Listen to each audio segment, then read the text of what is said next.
thousands of letters from people, 80,000 calls, and probably go over 100,000 calls. I just want to say that I take none of this lightly. I know sometimes my persona in television has been to be somewhat of a cynical prick. I'm genuinely touched by what you've done for me. I won't forget it. Thanks for staying up later. Dennis Miller is back. The last time he was here, he was still on Saturday Night Live. It was about 3 years ago. Who knew what the future held? And now you join an ever-dwindling minority of Americans, those who do not have talk shows. Right. It's me and I think 2 people in Topeka, Kansas. There's 3 of us. How does it feel? Before the camera started rolling, you look to me about as relaxed as I've seen you. It doesn't look like you're overwrought about it.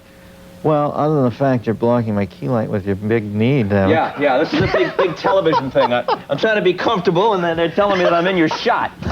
I'm okay with it. It's, put it this way, I hate people who, there's so much deception that goes on in show business about how bad this hurts you or doesn't hurt you, failure in this business, not cancellation.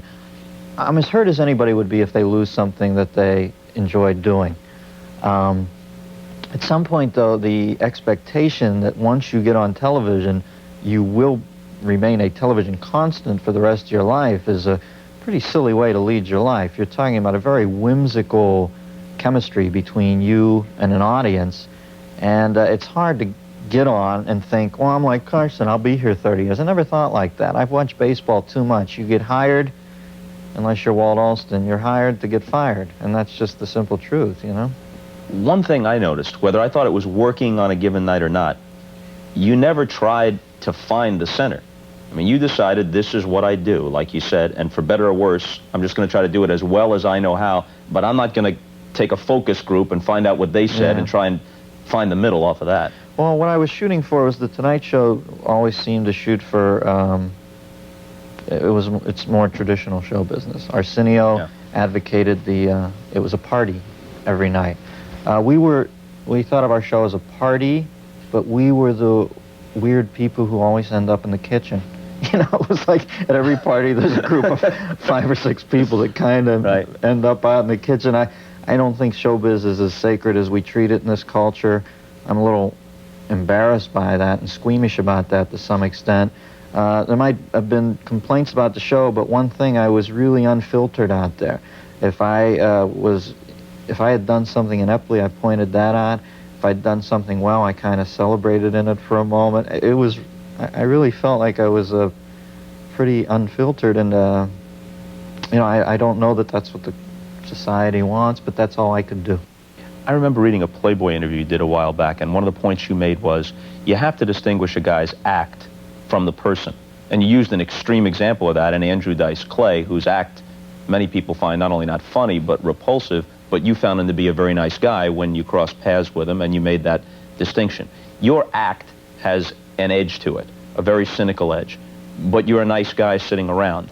Did that get in the way sometimes when you were interviewing, let's say, a guy like Jerry Brown or Al Gore? Did you say to yourself, if this guy's in my monologue, I can cut him to pieces, but he's a guy. I'm looking into a pair of eyes right there, and now I haven't got the heart for this task. No, I've always been, you know, like you said, my act is kind of edgy, but whenever I'm with human beings, I'm almost sometimes deferential, and I don't feel the need to ambush these people. But God, I sat there with Gore and said, who rolled a tighter joint, you or your wife? I wasn't exactly pulling up, but, you know, I don't have to keep beating on him about that. There's a way to make it a joke. Hey, listen, I was far from a perfect interviewer, but I wasn't a bad interviewer. I was somewhere in between. I was somebody who wasn't real principled about it. I didn't feel that it was such a highly specialized art form. It's just chat. I think Rosie is about 4 talk shows away from getting pregnant. So, well, when you get them tied, we'd love to have you back. Isn't it possible that, well, these 2 things aren't possible. In my mind, they're obvious. You were terrific on SNL. You're a tremendous stand-up comic. I don't think many people, percentage-wise, realize that. Maybe they've seen you on HBO. How many people have seen you in person? I saw you about a year ago in an outdoor thing in St. Louis, and I thought, honestly, no BS, that you're one of the 3 or 4 best guys doing that out there across the board right now. But maybe a talk show isn't the best situation for you. I felt it was the best thing I ever did. But that's just Did you really? me. Yeah, I felt more at ease and more at home in that than anything. So you can never tell. I like doing stand-up. I like doing SNL. But I felt more fulfilled and more... and you know what? I'm a pretty... I'm not foolish enough to think I'm a renaissance man in show business. I'm far from it. I've always adhered to the theory that I have a pretty small idiosyncratic list of abilities that don't lend itself to certain things. So I'm not foolhardy in that I think I can direct, produce, act, ba-ba-da-ba-ba-da-ba. But I did feel I was right at home there. Now, you know, everybody doesn't have to think that, but in my heart, I really felt like that's what I was to do, is to be a talk show host. I felt good out there. An example of the philosophy you're talking about, on SNL, you almost never got in sketches. You saw yourself as the Weekend Update guy, and that was what you did well, and you didn't want to venture into something that you couldn't do as well. This will be where one of those little sketches are dropped in, right? I can see you guys. The only one I remember is the penis sketch. Find a little sketch. Yeah, naturally, I was in the most controversial sketch they did in the 6 years I was there, the sketch where they said penis 47 times. And you know what kills me? And you know, that's entertainment. But if you think about it, do you believe that somebody sits out there and does not understand when the redundancy factor is hit that much, Right. that is the very core of the joke? We would get letters and calls of protest. They seem to say penis a lot in that sketch. That was it. That was the whole thing. It's penis. All men have one. They're penises. It just killed me that became controversial. Well, you know, if you say anything with anything that even looks like a straight face on television, and you have to be willing to accept this, I think all of us do, there's a percentage of the audience that thinks you're being serious. No matter how often they've seen you before, no matter what attitude seems to precede it, no matter what follows it, if you don't hold up a sign that says joke, and there isn't a laugh track or an audience that somehow verifies that in the most obvious way, there is a percentage, I'm not sure what the percentage is, but there is a percentage that thinks you're serious. Well, look, whenever I hear stories, this is one of the things about the television in our culture that amazes me, and I guess radio in the earlier days, is that it is treated like that. When I hear these stories about the Mercury Theater broadcast of the invasion of the Earth by Martians, I always think that's an apocryphal tale, but evidently it happened. Now, come on. I make no claim to being that evolved as a human being. But if you're sitting at home listening to the radio, and you hear that Martians have attacked the Earth, do you not call somebody or wait a little bit till you hear the commercial for parquet? Are you immediately jumping off the ledge of your building to kill yourself? But it was 1941. I don't care. I just don't believe Martians. Wham! I'm dead. I've ended my life. And you imagine you're up in heaven, sitting around with all these guys. You know, how'd you buy it? Fell in a saber in the Crimean War. What about you? You know, I screwed up. I thought that thing was a real Martian invasion, and I killed myself in the fortified. I didn't even make the first commercial. I feel like such an idiot now.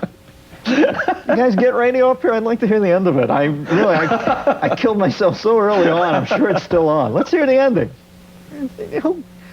Who sits at home and doesn't realize that when you say penis 47 times in 5 minutes, that you're aware of that fact? It's a joke about, what happens if you say penis 47 times? Nothing happens. Hey, Bob. Hey, Ted, how's your penis? Not bad. Good. Hey, I'd like you guys to meet Doug. Hey, Doug. Hey, Doug. Hi, guys. Hey, pretty small penis there.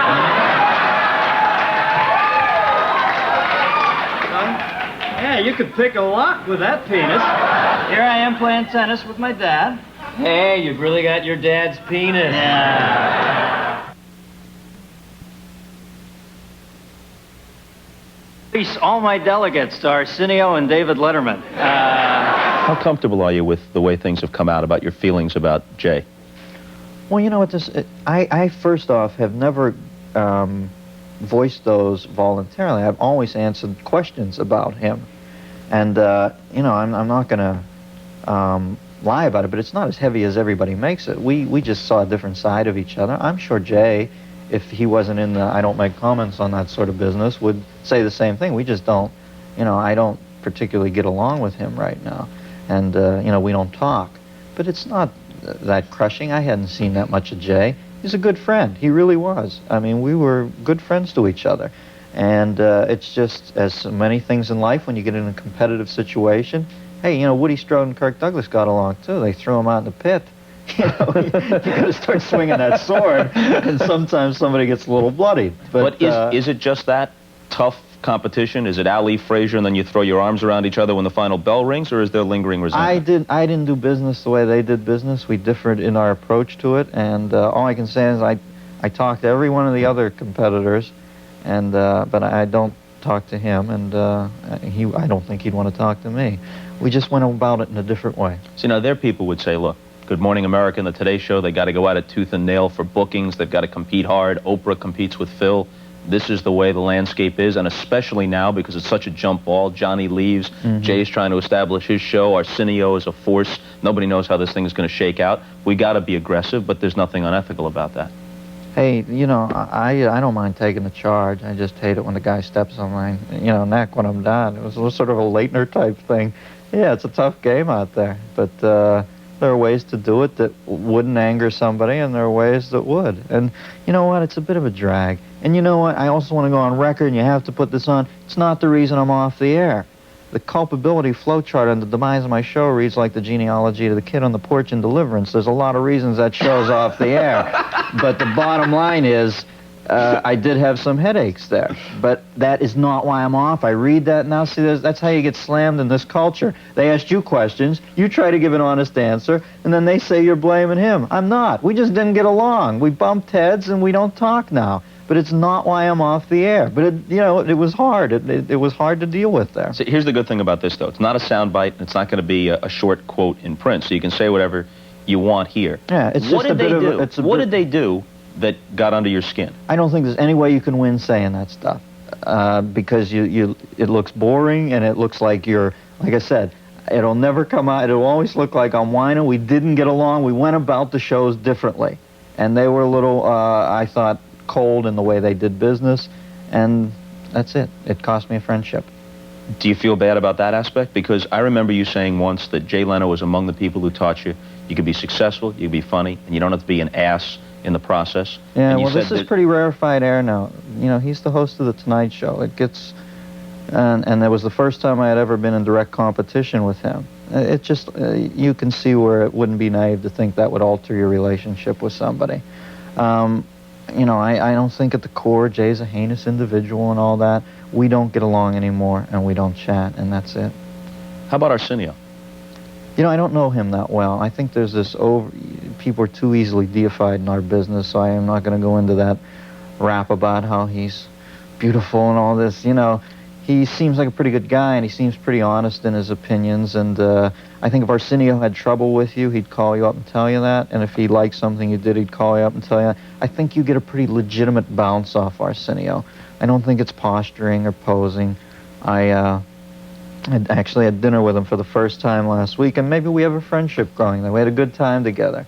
I just think he's authentic with me. That's all I ask of people, is that they give me an honest bounce, By implication, Leno... Jay and I didn't have that, no. Leno didn't. Isn't it possible you've been not in an identical situation, but enough similarities to have some understanding of it? This guy finds himself hosting The Tonight Show with all that implies, with an unprecedented amount of pressure and scrutiny, some of which is silly, but it's the culture in which we live, surrounded by people who are trying to steer things in one direction or another, and maybe the side you saw isn't a reflection of what he'd like to send 10 minutes from now. Hey, believe me, Bob, I'm not one of these people who... I've had fallings out with friends in life, and at a certain point, the half-life on your anger wears off, and you begin to view how do you make amends and all that. Yeah. And believe me, he has to make no concessions, or he doesn't have to alter his behavior at all.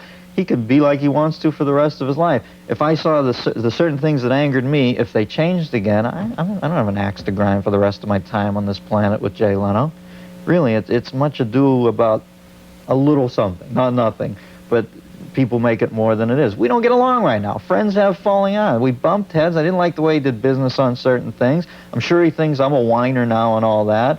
But we just didn't hook up in a certain way, and we don't talk right now. Who knows what'll happen down the road? I don't sit there and pine all day and wonder, how am I going to get Jay? It might patch itself up. Who knows? And exactly when did stewardesses in this country get so f***ing cranky? about when you leave the plane and they've got them propped up near the front door in that complete android catatonic stupor where they look like the Yul Brynner robot from Westworld when he blew a head pipe and iced Marcus Welby's assistant. You know, like, bye, bye, bye. Who do you think your audience is? You think the people that come to see you in a stand-up are just, they're Dennis Miller people, and that's pretty much what your career is going to be, and you're going to have a tremendous career that way? Or do you think it's a larger audience, at least potentially? I think I've inherited Marjo Gortner's audience. Many of them who deserted him after Bobby Joe and the Outlaw. No,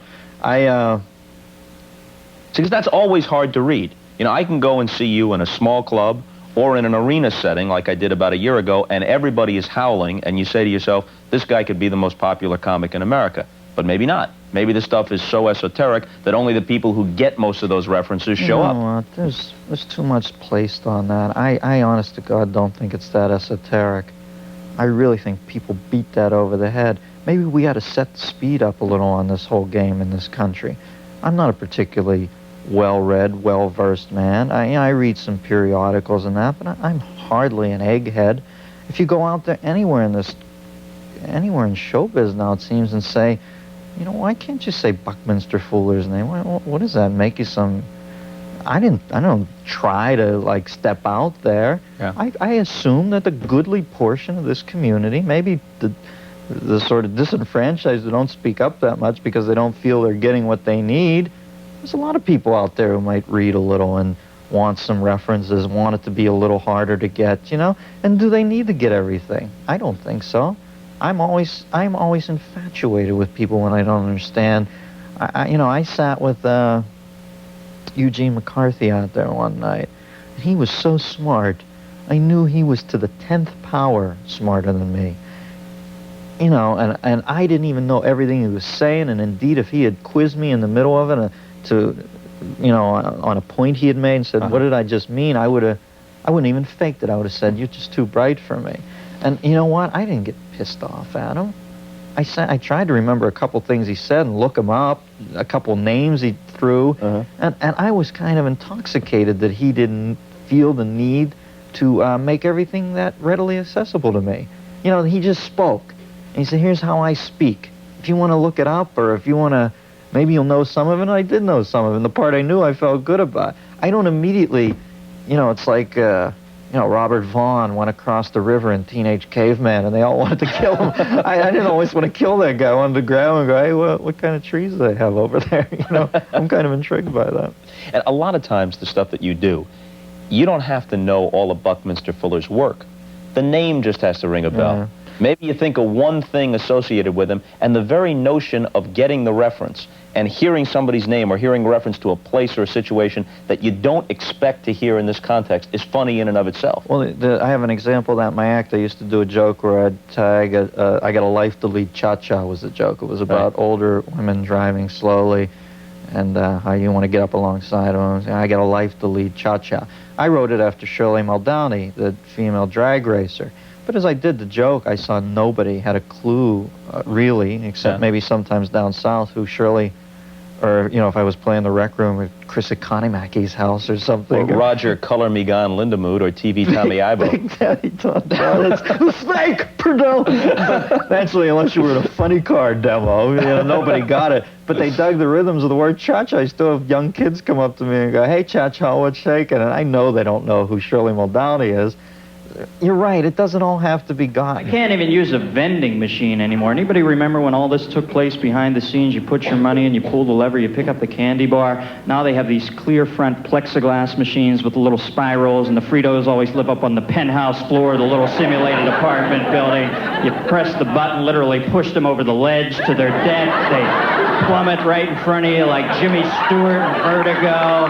Splat, they're laying in that bin with all that chip gut laying around them, or else the Clark bar comes straight down and severs its spinal column and has to lead the rest of its life in some bizarre other side of the mountain confectionery existence where it still participates in the candy ski tournaments but has to be led through the slalom course by a volunteer Necco wafer package from the local VA hospital that cares, like Linda Kelsey on the old Blue Grand. rant show. Stop me before I sub-reference again. So you're working for Donald Trump this week.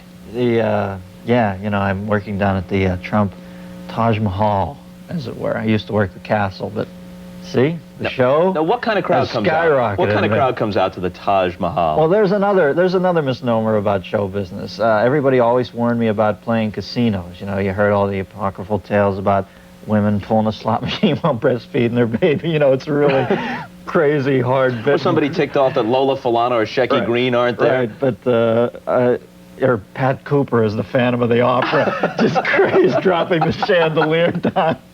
But Why can't a guy like me get a booking? But anytime I've ever been there, I've had a cool time. I really think that there are a lot of truisms about show business that just aren't true. I mean, they don't seem like any different to me, the people in that crowd. Except for one that's always true. When the time's up, unless it's some sort of weird cable access deal. You're doing the most... The time's the up. heaviest-handed segue to get out of this. What? I need more from you, You got a Costas. better one? We got 5 seconds. Say Gaudi. Anthony Gaudi, who, by the way, his name is not the source of the English word gaudy. That was a big Olympic mistake. Whose was Mea that? culpa, mine. Oh, okay. On that mea culpa, we have to say, That was funny. see you later.